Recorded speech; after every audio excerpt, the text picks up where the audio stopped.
Boa noite, pessoal. Deixa eu ver o rostinho de vocês. Hoje.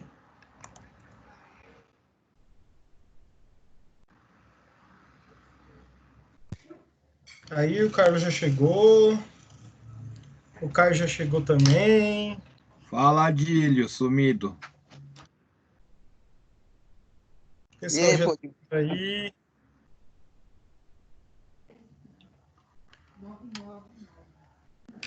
Será que vai ter mais gente na aula de hoje? Boa noite para todos. Boa noite, Gaspar. Tudo bem? Boa noite. Luci. Opa, boa noite. Cadê vocês que eu não tô vendo ninguém? Eu tô feia. Ah, sem essa. Vocês são... Eu nem a barba fiz hoje, não posso me mostrar sem barba. Mas é vaidoso esse seu Gaspar, né? Como é vaidoso. Estava aqui separando algumas coisas para emitir. E lá vai eu de processo em laudo, hein? Eita, Felipe, que não para. Mas vamos lá. Temos 15 alunos no momento. Acho que daqui a pouco sobe mais um pouco, né?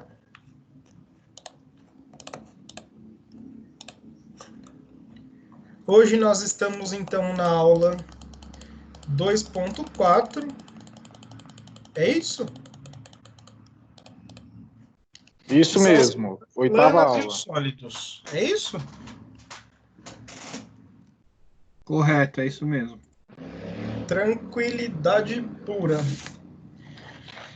Primeira coisa, vocês conseguiram fazer o desenho técnico geométrico da aula passada?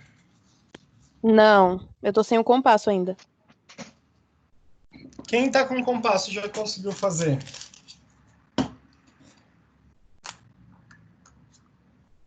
Eu já fiz. Conseguiu fazer, Gaspar? Consegui. O último exercício ficou muito pequenininho, eu não consegui enxergar direito, mas mais ou menos eu supus o que você está querendo. O do círculo, eu não consegui visualizar direito, mas eu fiz todos eles, sim. Tá. Aquele último exercício, ele também está na apostila, o passo a passo de vocês. Aí qualquer coisa, se você quiser dar uma folhada lá, também está lá no PDF. Tá bom.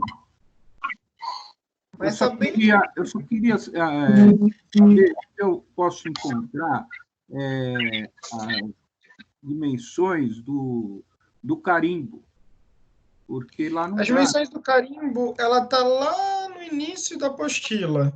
Ah, tá bom. Lá no início, ela fala para você, se eu não me engano, deixar 0,8 só de altura, mas eu peço que você deixe 1 centímetro de altura em cada parte, então que você deixe, no mínimo, 3 centímetros para deixar o carimbo com 3 centímetros. Certo, é que esse desenho ele tem não só nas horizontais os 3 centímetros, como ele também tem divisões na vertical, e eu preciso pegar essas dimensões aí para... eu queria que você medisse, mede o desenho e traça bem no meio dessa medida. Tá bom. Tá bom? Mas o desenho em si está pronto, está feito, só falta Fechou. a nomenclatura mesmo, mas eu vou pegar a dimensão do carimbo. Tá bom. Quem mais conseguiu fazer?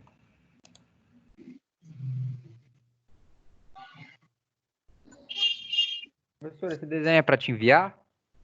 Não, por hora não. Pode ser que depois eu peça e tal, mas por hora não. Porque senão fica um acúmulo de e-mail, muito e-mail chegando de uma vez, e aí eu não dou conta de responder tudo de uma vez. Mas é bom que vocês vão praticando para que vocês exercitem. Esse é o fundamental. Às vezes o aluno ele só faz o exercício se vale um ponto, mas ele não pensa que ele está deixando de praticar o exercício, e aí que ele acaba perdendo por isso.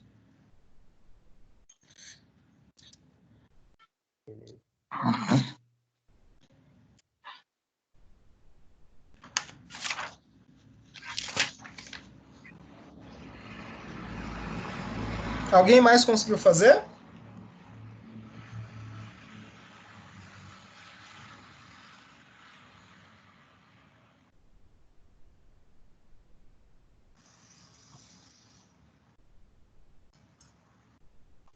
Ô, pessoal, assim, vocês me deixam constrangido. Será que só eu esse desenho? Não façam isso, não. Vou tirar 100 pontos de todo mundo.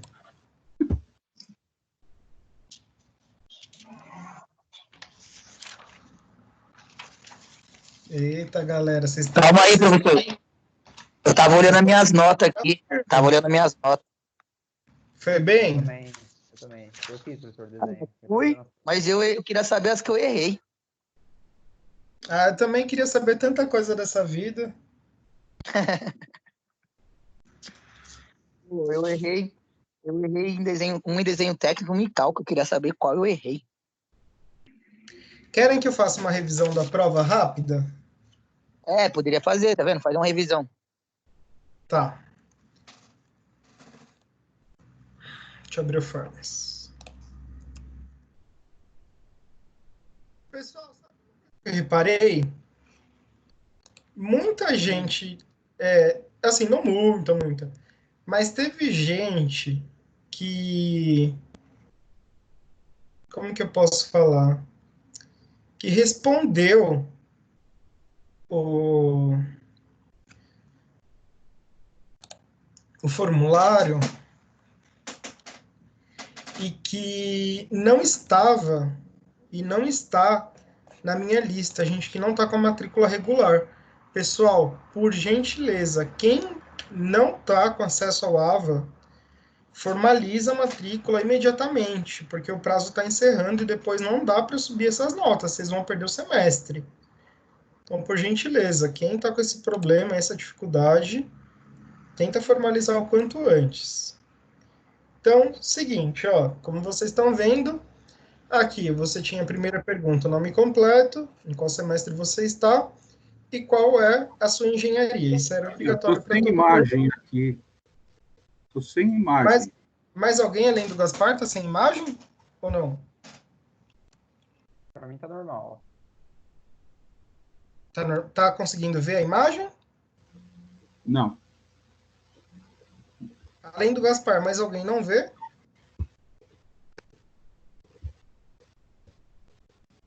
Tá normal pra mim. Ó, eu vou encerrar e vou abrir de novo, tá? Espera aí. Gaspar, vê se vai abrir aí para você. Só um minutinho, ó. Tá bom. Abriu? Não. Eu vou sair e vou entrar num outro aplicativo, então. Você está pelo celular ou pelo computador? Pelo computador. Só que eu estou num outro browser. Eu vou abrir um outro agora. Deixa eu ver se pelo outro eu consigo. Então, então, a primeira questão aí falava sobre a norma BNT-NBR 8402, e ela trata da caligrafia técnica, que é a execução dos caracteres para escrita em desenhos técnicos, visando a uniformidade e a legibilidade, para evitar prejuízos na clareza do desenho e evitar a possibilidade de interpretações erradas. E fixou-se as características descritas em desenhos técnicos. Então, essa é a questão que, por mais que ela era simples, ela estava no nosso material e a gente viu na sala, enquanto eu passei alguns exercícios de caligrafia, eu anotei ela na lousa. Então, quem é bom observador, anotou ela também. Segunda questão. Vantagens da normatização do desenho técnico. Isso encontra-se no material de vocês também. E isso está disponível para vocês no material. Então, todas as alternativas são vantagens, exceto a utilização de materiais obsoletos. Utilizar materiais obsoletos não é vantagem para ninguém. Avalie as informações a seguir.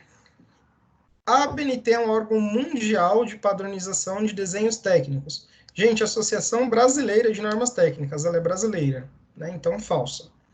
O desenho projetivo é um desenho que permite análises técnicas. Correto. O desenho técnico preliminar pode também ser chamado de desenho definitivo. Não. Então, a única correta é a 2. Com relação à NBR 8402, que é a caligrafia técnica. Gente, aqui eu já dei a dica do que tratava a NBR 8402. Então, quem leu essa questão já respondia outra. Assinale a alternativa incorreta. Peraí, só deixa eu aceitar mais uma pessoa. Qual que era incorreta? Em relação a essa NBR, permite a possibilidade de múltiplas interpretações do desenho técnico. Nada a ver. Então, essa alternativa era a alternativa incorreta. Quanto ao grau de elaboração de um desenho técnico, é correto afirmar que o croquis é uma forma de esboço? Sim. Agora, anterior, o esboço precisa respeitar as normas técnicas? Não, o esboço pode ser um croquis só, apenas. É uma simplificação do que você quer desenhar. Depois você passa para o desenho técnico. O desenho definitivo precisa ser feito no computador? Não necessariamente, a gente pode fazer ele na mão. O esboço é um desenho inacabado com muitas informações? Não. Ele pode ser um desenho acabado, só que ele é um esboço, ele não é um desenho definitivo. Desenho preliminar permite poucas alterações? Não, você pode desenhar o esboço quantas vezes você quiser. Então, a correta era o croquis é uma forma de esboço. Qual dos componentes não precisa estar presente em todo o desenho técnico projetivo? Gente, a folha 4. Eu falei disso na revisão antes da prova. Então, a folha 4 não necessariamente deve estar em todo o desenho. Né? A gente pode ter folha 3, folha 2, folha A1, folha 0, independente da circunstância, né? Então, o correto era afirmar que a folha 4 ela não necessariamente deve estar em todos os desenhos. No Brasil e nos Estados Unidos, os desenhos técnicos devem ser representados em quais diedros respectivos? Então, no Brasil, qual diedro? Primeiro, nos Estados Unidos, terceiro. A gente viu isso na aula da representação dos diedros. Espera aí que eu estou aceitando mais um aluno. São segmentos de reta do modelo, ou seja, as linhas. As arestas podem ser visíveis e apresentam-se... apresenta-se visível ao observador, ou invisíveis quando não se apresentam ao observador. Gente, eu estava falando das arestas. São os pontos de encontro entre segmentos de retas, em outras palavras, os pontos entre as arestas. Quem são? Os nossos vértices. Marque a alternativa incorreta. Os tipos de linha no desenho técnico são diferentes para que sejam automaticamente identificados. Isso está correto. Aresta invisível é um segmento de reta que pode ser visto... Desculpa. Segmento de reta que pode ser visto pelo observador. Pode ser visto... deve ser visto. No desenho técnico, os tipos de linhas estão normatizados? Sim, estão normatizados. A linha de simetria pode ser horizontal ou vertical? Sim, pode ser horizontal ou vertical. As linhas grossas devem ser representadas com grafite ou lápis HB? Falso. A gente pode desenhar com 2B, depende também da espessura do grafite da lapiseira, né? Então, essa foi a vista da nossa prova. Nós tivemos 41 participantes, alguns participantes tentaram fazer a prova mais de uma vez, eu considerei apenas a primeira participação. Então, aqueles que tentaram participar mais de uma vez, tiveram apenas a primeira participação aí, primeira participação considerada, tá? Alguém quer fazer alguma observação? Agradecer pela prova fácil. Ô, professor, essa prova quer dizer, todas as provas estão valendo só 1.000 pontos, é? A primeira prova vale 1.000, a segunda prova vale mais. Ah, eu achei que era 1.500. 1.500 pode valer a segunda, dependendo do nível da sua disciplina. Não. Professor, 1.500 é a nota mínima que ela precisa para passar. Isso, somando as duas provas. As duas provas juntas são 5.000 pontos. Entendi. A primeira é 1.000 pontos e a segunda é 4.000. Eu já sei qual que eu errei. Eu errei essa daí que era mais fácil.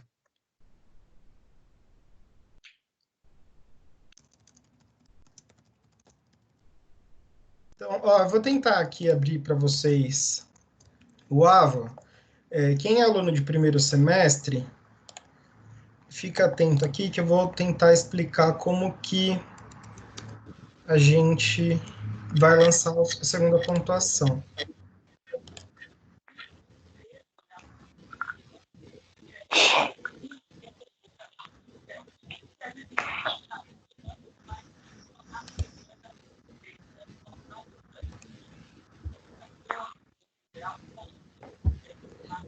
Para quem está matriculado em desenho técnico e em desenho técnico projetivo. Desenho técnico projetivo, se não me engano, está para os primeiros, e desenho técnico está para quem já está no segundo, terceiro, tá?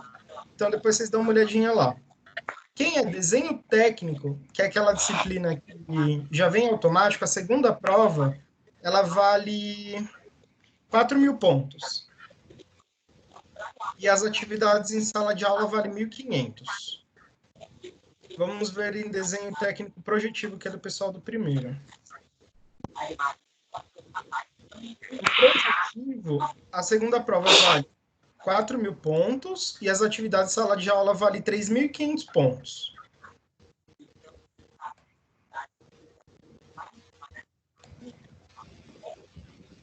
Um pouquinho mais de pontos aí.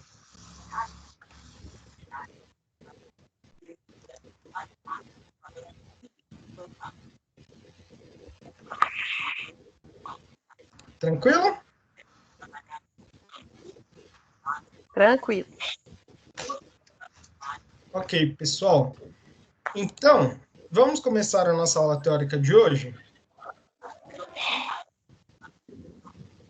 Podemos?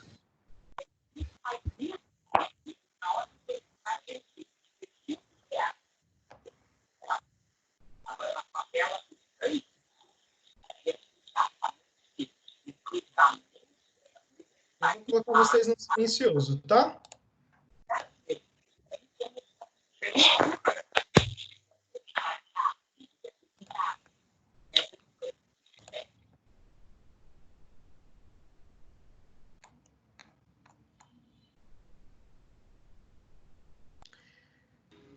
Então, ao olharmos ao nosso redor, contemplamos figuras e sólidos geométricos.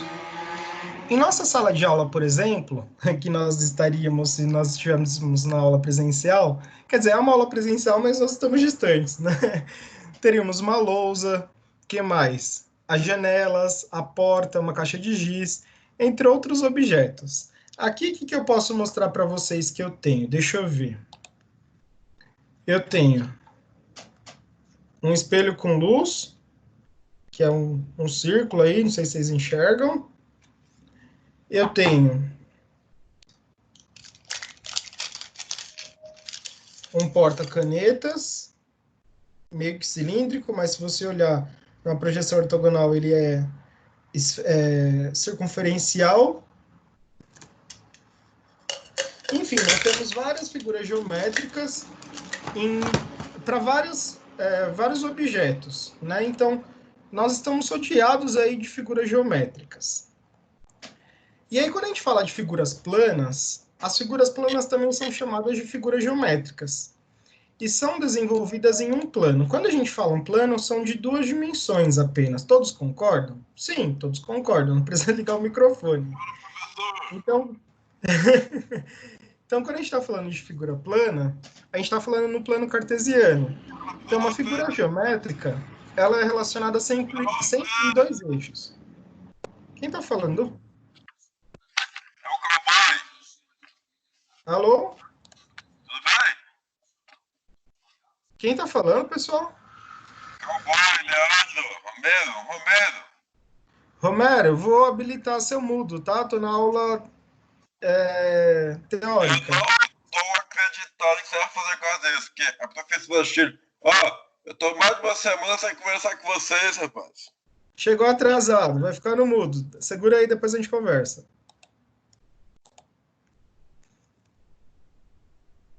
Então, as figuras planas, a gente pode desenhar elas no plano cartesiano, ou seja, com referência no eixo X e no eixo Y, né? São 2 eixos. Ô, Romero, a gente está numa aula teórica. Por gentileza, conversa comigo depois que a aula acabar, porque a gente está numa aula teórica.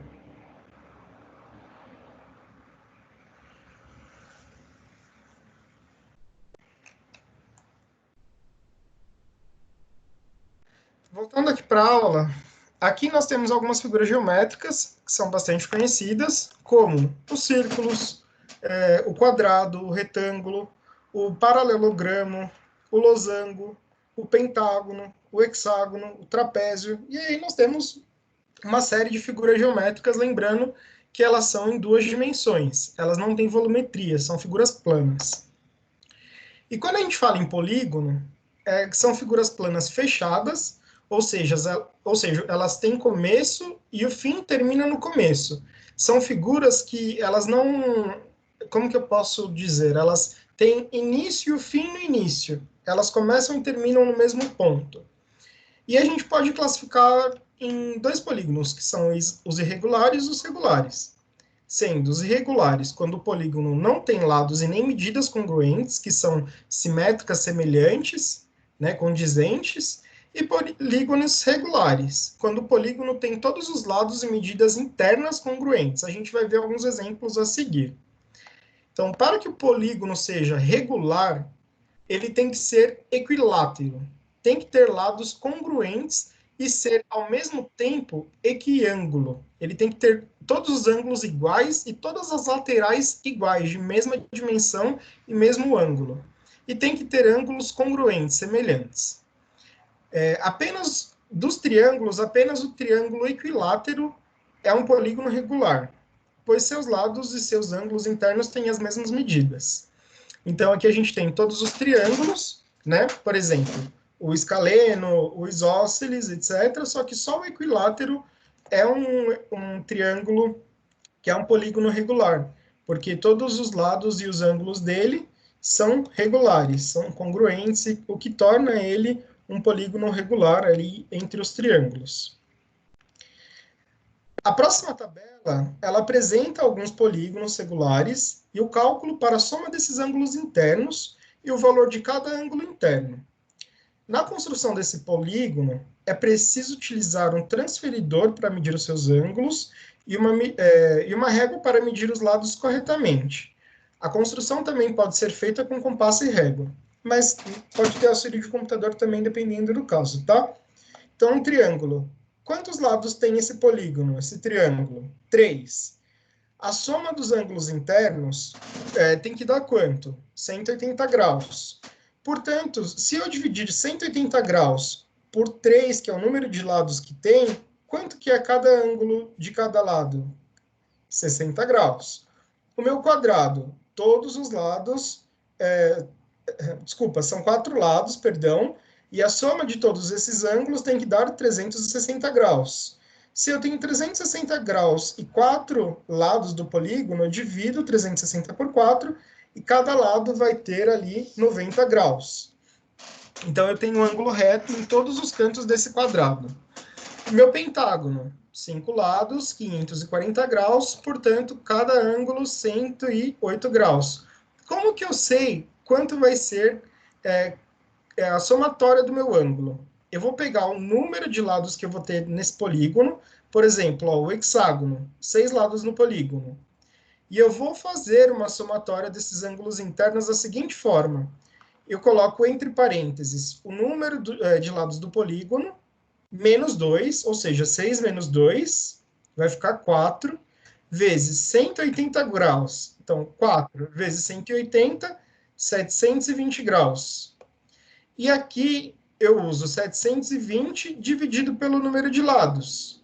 Ou seja, 720 dividido por 6, eu tenho que cada ângulo interno desse hexágono é equivalente a 120 graus. Eu posso fazer isso com cada figura geométrica, que eu vou ter um polígono regular ali, polígono congruente. E aí, passando das figuras planas, eu tenho os meus sólidos geométricos, que também são chamados de figuras geométricas espaciais, que são formados por planos das figuras geométricas, colocados um acima dos outros, numa espécie de... Você vai acoplando eles, né? Conforme a figura seguir. Então, eu tenho um plano, fui juntando plano acima de plano, formando uma volumetria, formando um sólido. Os sólidos geométricos têm 3 dimensões. Então, eles têm um eixo Z, tem uma altura Y e uma largura, que é o eixo X. Então, comprimento é o eixo Z, altura é eixo Y e a largura eixo X, conforme ilustrado na figura a seguir. X e Y e o Z, que seria a nossa profundidade aí, ou comprimento.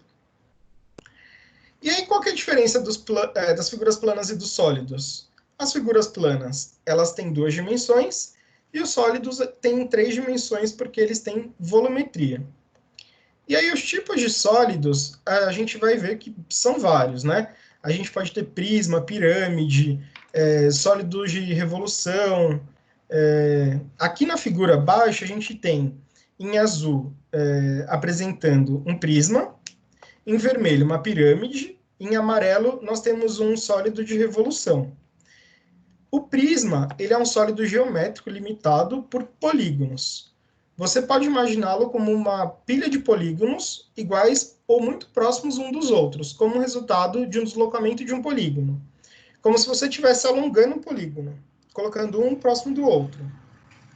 Exemplificando, podemos imaginar vários quadrados de 20 milímetros de lado, em cima do outro, gerando um prisma de 25 milímetros de altura, conforme a figura 2.73.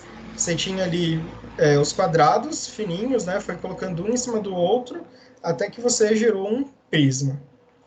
Os prismas, eles têm alguns elementos representados, como uma base. A base, ela tem que ser geométrica, e ela vai dar a origem do prisma.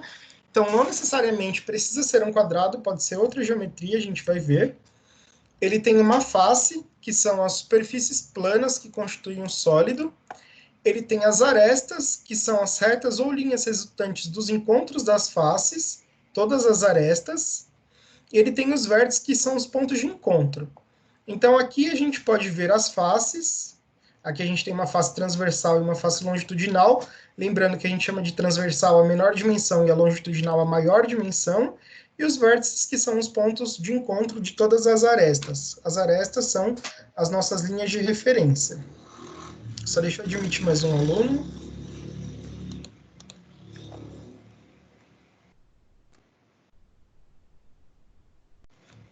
Cada prisma recebe o nome da figura que lhe deu origem. E ele está relacionado com a figura geométrica da sua base, conforme a figura a seguir. Então, por exemplo, eu tenho um prisma triangular, eu tenho um prisma quadrangular, eu tenho um prisma pentagonal e eu tenho um prisma hexagonal. Então, dependendo da figura da base do meu prisma, eu vou ter um prisma de acordo com a figura dessa base.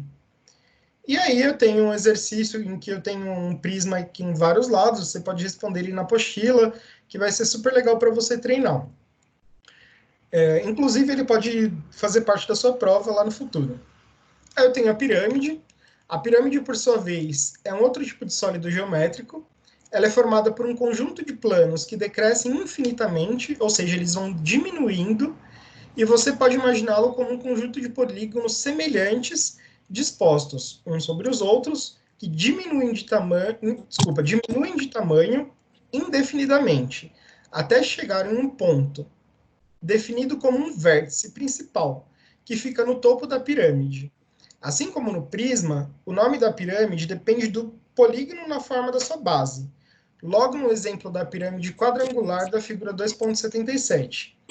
Então, a pirâmide quadrangular, ela é quadrangular porque na sua base ela é um quadrado, ela vai decrescendo conforme você vai sobrepondo a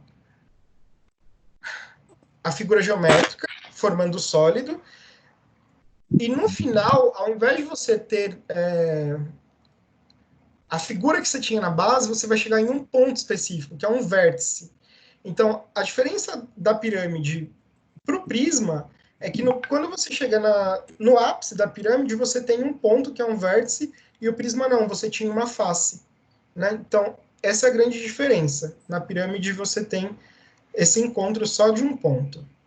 E aí você tem o sólido de revolução, que são formados por superfícies curvas, e eles se formam pela rotação de uma figura plana em torno do seu eixo. Ou seja, quando uma figura cumpre uma volta completa. A figura plana, que dá origem ao sólido de revolução, chama-se de geradora. E a linha que gira ao redor do eixo formando a superfície de revolução, é chamada de linha geratriz, conforme a figura 2.78. Então, eu tenho aqui um eixo de rotação, como vocês podem ver aqui no centro, eu tenho uma figura geradora e eu tenho uma linha geratriz. Essa linha geratriz ela vai rotacionar pelo eixo de rotação. E aí, conforme ela vai rotacionando, ela vai dando volumetria para o meu sólido. E aí ele vai se tornar um sólido de revolução. O cilindro, o cone e a esfera são os principais sólidos de revolução e as suas figuras geradoras são demonstradas na próxima imagem. Então, aqui a gente pode ver o cone, por exemplo. O cone, ele tem uma linha geratriz, é como se fosse um triângulo a partir da linha do eixo, né? O meu cilindro, ele é como se fosse um retângulo a partir da minha linha do eixo, que vai ser rotacionado em relação à linha do eixo, e a minha esfera é como se fosse uma meia circunferência que também rotaciona na linha do eixo, que forma aí uma esfera. E além deles, eu tenho meu sólido truncado. O que é isso? É quando um sólido geométrico é cortado por um plano que intercepta a base, resulta novas figuras geométricas e são gerados os sólidos geométricos truncados, que são representados na figura 2.8. Então, imagina só, você tem sólidos, como, por exemplo, o cone, o cilindro e uma pirâmide. Eles são interceptados por uma figura plana aqui, como vocês podem ver, e aí vocês têm só troncos desses sólidos. Então, eu tenho aqui um tronco de cone, um tronco de cilindro e um tronco de pirâmide. São resultados de cortes desses elementos sólidos, que são chamados aí de sólidos truncados.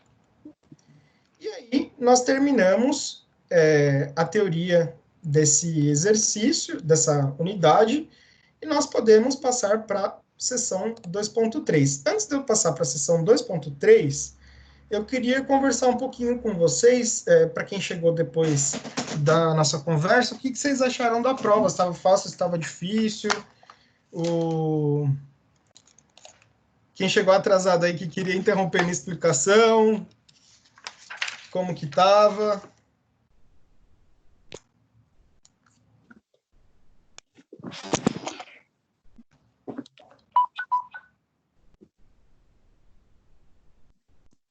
Nossa, agora todo mundo ficou quieto?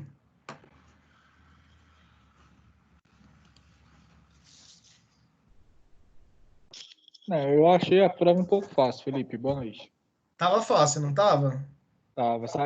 Eu não sei se foi café com leite só pra gente se ficar mal acostumado ou o que foi, mas dessa vez tava um pouco fácil. Mas, ó, eu prometo que a próxima vai ser mais difícil. Não, não faz isso não, tá vendo? Tá vendo? Dá só café com leite. É complicado. Você falou que tava fácil, é que você quer uma prova mais difícil, velho. Não, tava difícil. Foi só uma observação, tava professor. A gente não complicado. tá cobrando, não. Vocês falaram que tava fácil, vocês Eu querem acho que uma você fez prova isso mais só pra, difícil. você fez só pra iludir a gente, essa primeira prova, certeza. Vocês querem uma prova difícil. Não, Não. só foi uma observação. Não. Vocês querem sim, que eu sei.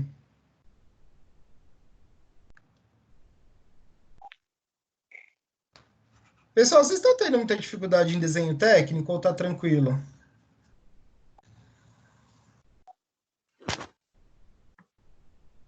Então, em desenho, os desenhos A falta de normais, material, né?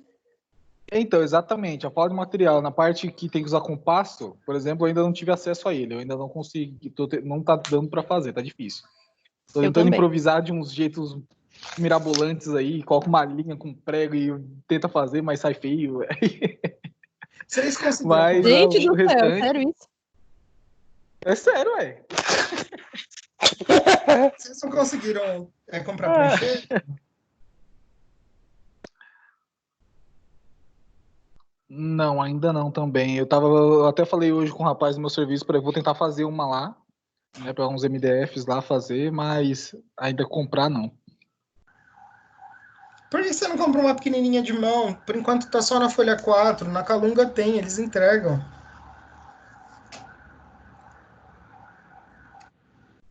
Que nem a... Lembra que Esqueci o nome dele que mostrou na aula passada. Ele tava. Os dois do primeiro, que eles estavam no escritório. O Gustavo e a Dara. O Gustavo ele mostrou um modelo. É um modelo parecido Sim. com esse aqui, ó. Só que essa pequenininha aqui que eu tenho, ela é A5. É menor ainda, então, a sua. Só que aqui é sem esse grampo e ele tem 2 fixadores aqui para você grudar a folha e andar com as réguas paralelas. Cara, a situação mesmo. Você tá tomando 1 litro de vodka. Pelo amor de Legal. Deus. Eu vou tomar mais ainda. Quem Aí tá chegou tomando o vodka? Você é professor. Acabou, Quero vodka. zoado. Quem tá tomando que vai dividir com a gente? É isso? Não Quero pode. vodka. Tudo bem? Romero, seu microfone tá muito ruim. Tudo bem com o senhor? Tudo bem, tá muito ruim seu microfone. Mas não é só o microfone, não, hein? Professor. Tomou vodka na Romero. aula. Cowboy também tá bom, não. Bachola. E de resto, tudo bem? E você, tá bem? Na luta, né, professor? Porque não tá fácil. Foi bem na prova? Na sua não fui bem, não. Como não, Romero? Tava tão fácil. Quanto você tirou? Você me deu 400 pontos, rapaz. Você é bachola? Para com isso. Romero, 400 pontos, vou baixar para 300. Ah, pelo amor de Deus, professor. O que é isso? E na outra sua eu te dei 700 pontos. Pelo amor de Deus, senhor. Qual que é? Pelo amor de Deus. Tem que usar mais, Romero. Não, a gente vai ser engenheiro de pode trabalhar lado a lado. Vai uma gata do rabo fino para começar o negócio, né? Entendi nada, mas ok, Romero. Eu vou dar um intervalinho para vocês. Ele tomou vodka, foi. Eu vou dar um intervalinho para vocês de uns 10 minutinhos. Vamos voltar às 8 horas, que aí a gente já vê a sessão 3.1, pode ser? Tá, mas eu quero conversar com você antes. Pode, deixa o cowboy aí descansar. Vou encerrar aqui a gravação. Sem bebida alcoólica na faculdade. Até daqui a pouco, galera. Até. Ai, meu Deus.